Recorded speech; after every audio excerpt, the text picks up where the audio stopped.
Hey guys, it's Sarah Livengood with the Good Life Real Estate Group at Keller Williams Realty Boise. And I'm sitting here with my great friend, Craig Weaver. Craig is the developer of the River at 36th, as well as a resident here in the waterfront. So I wanted to get him to give us a little perspective on what's happening down here. So Craig, what can you tell me about waterfront, Quinns Pond, River at 36? So I think that, I guess a little bit of history kind of helps. Is this development came on here in 2006, which really started the redevelopment area of 36th Street. It came on in 2006 and 7, and then has really started to pick up speed probably in 2013, 14, and 15. So I've been here since 2013, living in this neighborhood.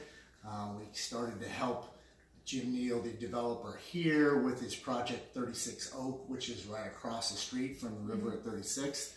And that was finished about 3 years ago, and now they're just finalizing that project. So there's about 3 or 4 more houses still being built down there.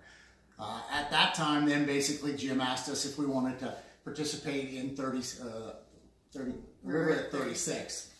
And we said, sure. You know, it was a continuation of the development along that 36 corridor.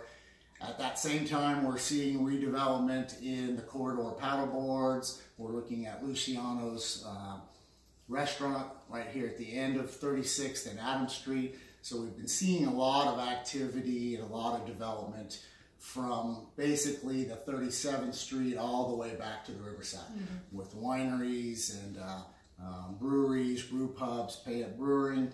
The Riverside's done a full remodel, and they've added Talea Wine. Coiled and a bunch of other wineries have come into this area. We saw, I guess, the Ranch Club redevelop, and so that's some amenity level that's sitting around the same area. It's a really, really exciting area down here, and I know I personally really love being outside. And to be here and River at 36, you have amazing access to everything on the river, the Greenbelt, the Whitewater Park, Quinns Pond. And so it's really fun. The other thing that I like about it down here, and I think you can speak to this as well, it has a much more modern flair. It's very contemporary here, where I feel like people are really on pace with the trend of like, live here, work here, love where you live and be. Can you speak to any of that? Yeah, I think that, you know, there's the traditional developments along the river that have happened over the last 20 to 30 years. Styles have changed over the last few years. We're kind of an industrial, Frank Lloyd Wright, modern kind of style. We have some shed roof, we have some flat roof, we have some traditional. So it's a very eclectic mix.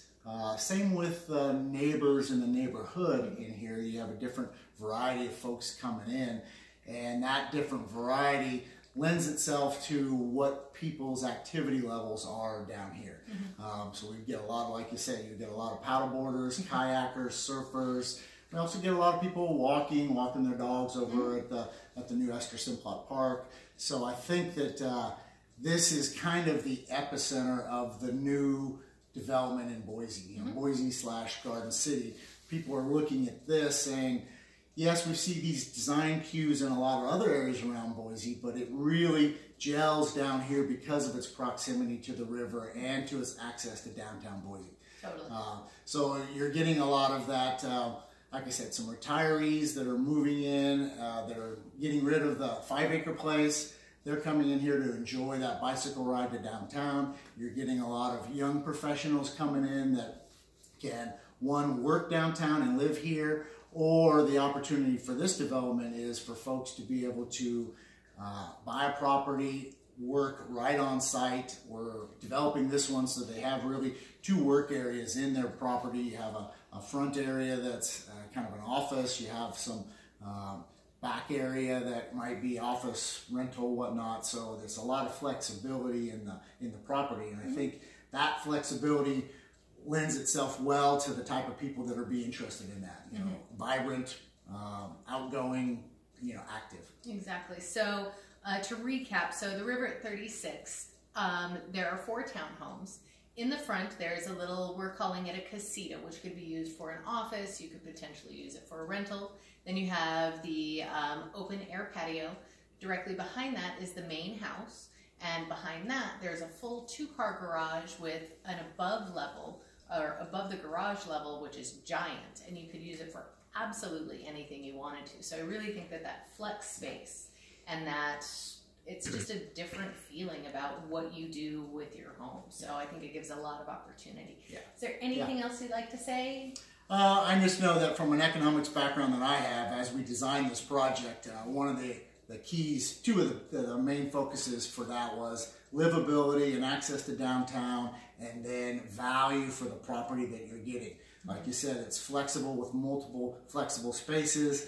How that value translates to the new purchaser, we think that's very high. And I looked at it and I designed it for what I thought was valuable for my age group and for whatnot. And so I think that I think it's going to be a special place, and it's going to add a lot of value to whoever ends up living there. Totally agree. So I cannot wait for these guys to be finished. So if you guys have questions on these townhomes or any of our other listings, you can always reach me at 208-703-8765 or on the web at www.thegoodliferealestategroup.com. Thank you so much for chatting with me today.